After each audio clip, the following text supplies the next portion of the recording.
नमस्कार स्टूडेंट्स। आज हम लोग converse of mid point theorem को प्रूव करने जा रहे हैं। Converse of mid point theorem, converse of mid point theorem को ये जो मेथड है ये कॉन्ट्राडिक्शन मेथड है। इसके बाद एक मेथड और मैं आपको बताऊंगा जो कि सिमिलरिटी बेस्ड है। थोड़ा सा इंट्रोडक्शन भी दे दूंगा मैं, जो कि सिमिलरिटी से रिलेटेड है। आप 10 क्लास में पढ़ेंगे तो 3 महीना के बाद फिर तो 10 में पढ़ना ही है, मैं ही पढ़ाऊंगा आपको। तो लेकिन पहले हम लोग देखते हैं by the method of contradiction ये converse of this theorem, converse of mid point theorem कैसे प्रूव किया जाता है। सबसे पहले इस थ्योरम को हम एक्सप्लेन करते हैं। यहां पर ये थ्योरम बताता है if P is the midpoint of side AB of a triangle ABC and PQ is parallel to the base BC, then we have to prove that Q is the midpoint of AC. किसी भी triangle में अगर किसी side के mid point से एक line खींचा जाए जो कि बेस यानी थर्ड साइड के पैरेलल हो, तो वो सेकंड साइड को, first side, third side, second side, तो वो सेकंड साइड को भी मिड पॉइंट पर मिलेगा। इसको याद रखिए कि ये लाइन पैरेलल खींचा जा रहा है और P इसमें मिड पॉइंट दिया है, तो हमको प्रूव करना है Q is the mid point of AC। Theorem अच्छी तरह समझ गए होंगे, स्टेटमेंट इसका। अब इसका प्रूफ देखते हैं। चलिए सबसे पहले हम लोग लिखते हैं गिवन क्या है। Given P is the mid point of AB and PQ is parallel to BC। ये गिवन है। टू प्रूव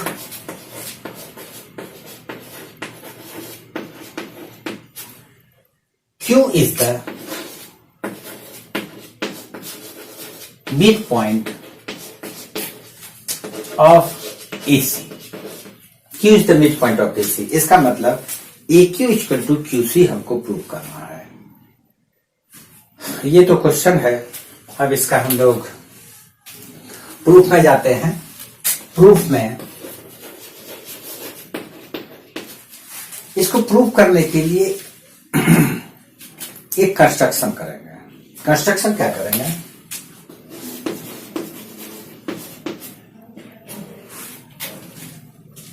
AC में एक पॉइंट R ले लिया जाए।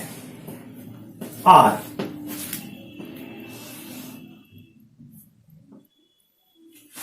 take a point R in AC।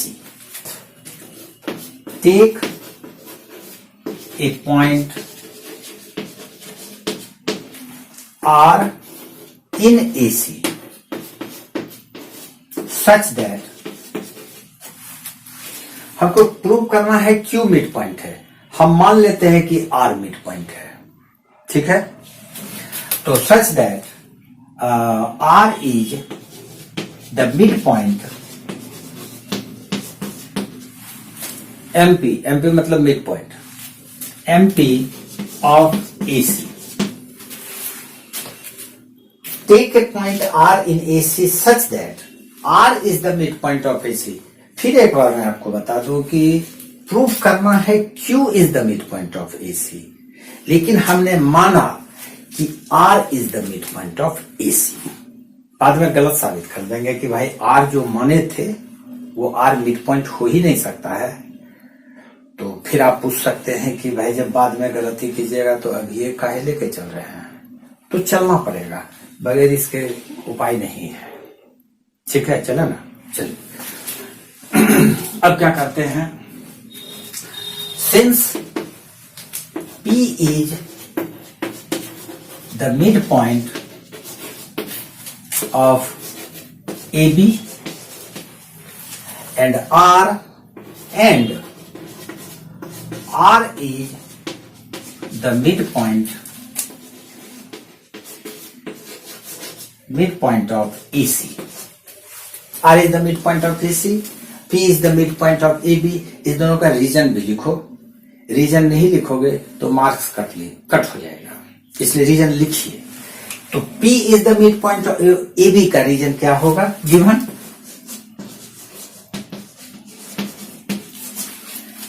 And R is the mid point of A C का reason क्या लिखोगे, बताओ तो, बाय कंस्ट्रक्शन लिखेंगे ना, बाय कंस्ट्रक्शन, ऐसा हमने कंस्ट्रक्ट किया था, तो जब हमने कंस्ट्रक्ट किया है तो होगा ये।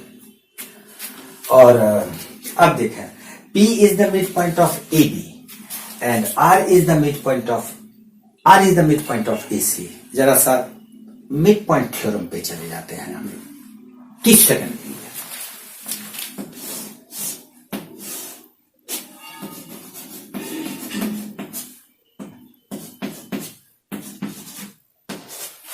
एबीसी एक ट्रायंगल है, एक बार रिवाइज में करा देता हूं। P mid point of A B and Q mid point of A C.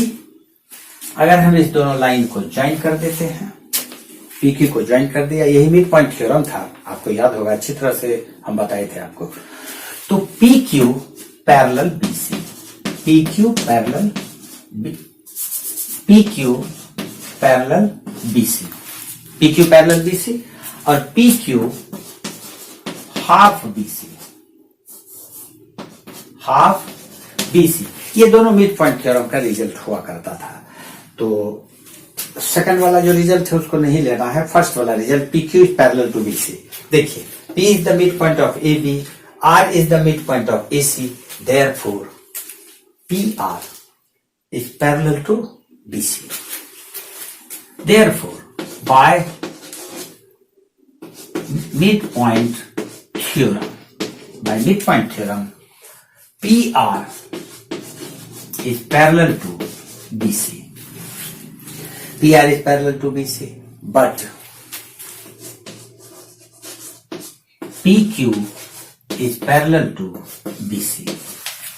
PQ is parallel to BC given है, और PR is parallel to BC अभी हम लोग मिलकर प्रूव किए हैं। तो क्या यह संभव है कि इंटरसेक्टिंग लाइंस पैरेलल भी हो जाए?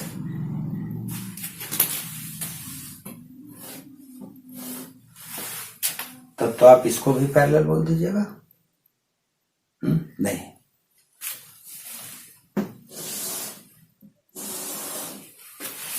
पैरेलल ये है, पैरेलल वो नहीं होगा। If two lines intersect each other, they cannot be parallel. यहां पर दो लाइन इंटरसेक्ट कर रहा है एक दूसरे को पॉइंट P पर, इसलिए ये दोनों में से कोई एक ही पैरेलल होगा BC के।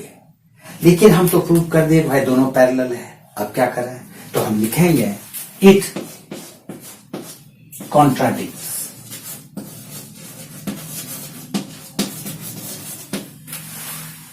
ये विरोधाभास प्रकट किया।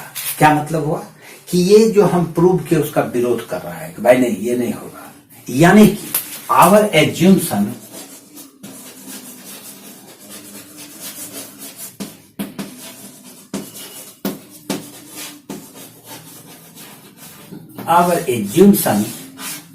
इज रॉन्ग, हमारा एज्यूम्शन गलत हो गया।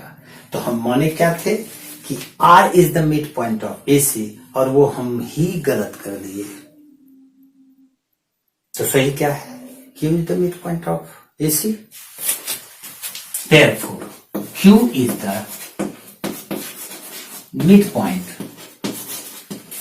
Of AC। लेकिन ये बात आपके दिमाग में आता होगा कि ये आखिर क्यों, ऐसा क्यों? तो ऐसा इसलिए तभी संभव है जबकि ये R Q को कोइंसाइड कर जाए। ये दोनों लाइन पैरेलल तभी होगा जबकि ये दोनों लाइन पैरेलल कब होगा? जबकि ये और ये दोनों पॉइंट एक हो जाए, तो इसको पैरेलल बोलेंगे या ये पैरेलल हो जाएगा। तो ये दोनों लाइन इसके पैरेलल, देखिए गौर से देखिए, इसके पैरेलल ये भी लाइन और ये भी लाइन, तो ये कब पैरेलल होगा? या तो ऐसे हो जाए लेकिन ई तो पॉइंट एक ही है ये वाला, तो ई वाला जो है ये दोनों मिल जाए यानी कि आर क्यू बन जाए। यह तभी संभव है if R coincide Q, R Q को कॉन्साइड कर जाए। समझ गए होंगे, अच्छी तरह से समझ गए होंगे। लेकिन ये जो कॉन्ट्राडिक्शन वाला प्रोसेस है हमको अच्छा नहीं लगा। अभी हम आपको बताते हैं सिमिलरिटी प्रोसेस, और आप लिखेंगे कि दोनों प्रोसेस में से आपको कौन अच्छा लगा। मुझे तो अच्छा भाई वही लगता है सिमिलरिटी वाला, और हम ज्यादातर स्टूडेंट को कहते हैं कि उसी तरीका से बनाओ। बस थोड़ा सा उसमें क्या है कि वो 10 क्लास का थोड़ा सा आपको पढ़ना पड़ता है बीपीटी, सिमिलरिटी क्राइटेरिया, तो थोड़ा सा जानकारी रखेंगे। बहुत सारे सवाल आदि शर्मा में है जिसको कि 10 क्लास के थ्योरम या रूल पर बनाए जाते हैं, इसको भी आप बना सकते हैं, वैसे आपकी मर्जी जैसे बनाओ। तो इसको डिलीट कर लेते हैं, उसके बाद सिमिलरिटी बेसिस पर मैं आपको बताता हूं, लेकिन कमेंट में जरूर लिखना कि दोनों में से कौन सा अच्छा लगा। ओके, वेट करो।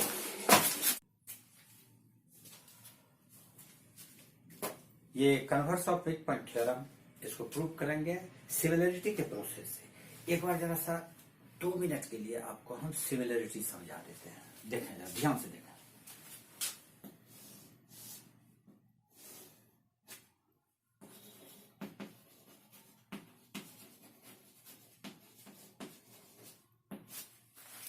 टेन क्लास में पढ़ाएंगे, 2-3 महीना के बाद फिर यही पढ़ना ही है, हम ही आपको पढ़ाएंगे। तो अभी ही देख लेते हैं। ये ट्रायंगल एबीसी है। सिमिलरिटी थोड़ा सा जानिए, बहुत ज्यादा 3 महीना बाद बताएंगे ना, हम आपको औक्ता कह रहे हैं। तो एबीसी ट्रायंगल जो है, एबीसी ट्रायंगल में अगर कोई लाइन मान लेते हैं पीक्यू लाइन, पीक्यू पैरेलल,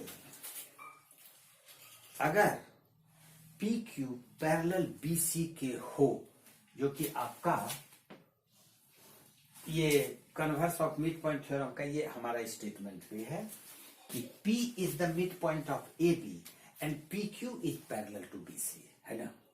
तो यहां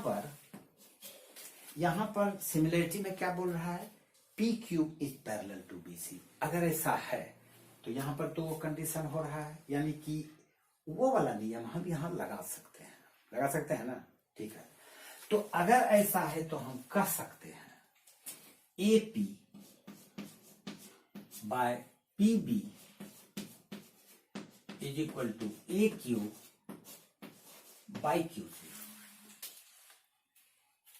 If a line is drawn parallel to any side of the triangle, the line divides the other two sides in the same ratio. If this line is drawn parallel to the base BC of the triangle ABC, then PQ divides AB and AC in the same ratio. है ना, same ratio. खाली इसको याद रखिए आप कि ये similarity में ऐसा होता है, 10 क्लास में शुरू से बताएंगे, बढ़िया से समझिएगा। अभी फिलहाल इसको रखते हैं। चलिए, तो given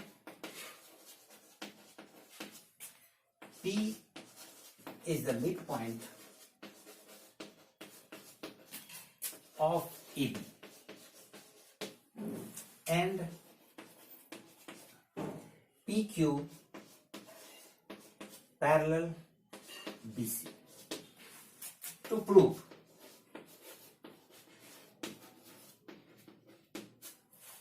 Q is the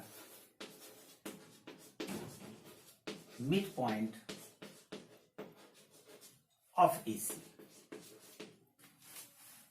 converse of theorem यही बोलता है।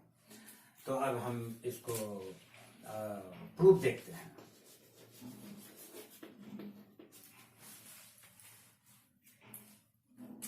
कुछ कंस्ट्रक्शन करना ही नहीं है, इसमें कॉन्ट्राडिक्शन तो है नहीं, सीधा लेके चलिए।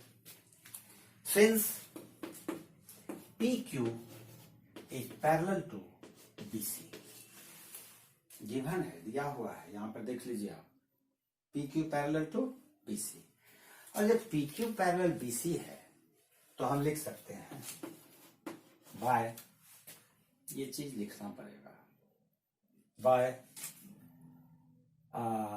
Basic proportionality theorem, BPT, basic proportionality theorem, 10 class में पढ़ना ना, अभी सिर्फ देख लो। बाय बीपीटी, बीपीटी से बेसिक प्रोपोर्शनलिटी थ्योरम और थेल्स थ्योरम हम लिख सकते हैं, जैसा उधर हम लिखे हैं AP by PB is equal to A Q by QC. उधर देखो ना, उधर लिखे हैं ना, वही यहां उतार दिया है। ठीक, अब क्या दिया हुआ है, P is the mid point of A B, P A B का मिड पॉइंट है, इसका मतलब A P equal to P B हम लिख सकते हैं, since A P is equal to P B. लिख देंगे रीजन में P is the mid point of A B. तो एपी को एपी रहने देते हैं एंड पीबी के जगह पे हम एपी लिख सकते हैं, AP is equal to A Q by Q से। एपी एपी कैंसिल कर दिया, कर दिए, 1 बाय 1 क्रॉस मल्टीप्लाई कर लीजिए, therefore A Q is equal to Q C. A Q equal to Q C आप प्रूव कर चुके हैं, A Q equal to Q C. और जब ए क्यू और क्यू सी बराबर हो जाएगा तो क्या Q mid point A C का नहीं होगा? ये कमाल करते हो, होगा कि नहीं? तब तो therefore Q is the mid point of, यही तो प्रूव करना था, आसानी से बन गया। दोनों में से कौन बढ़िया होगा?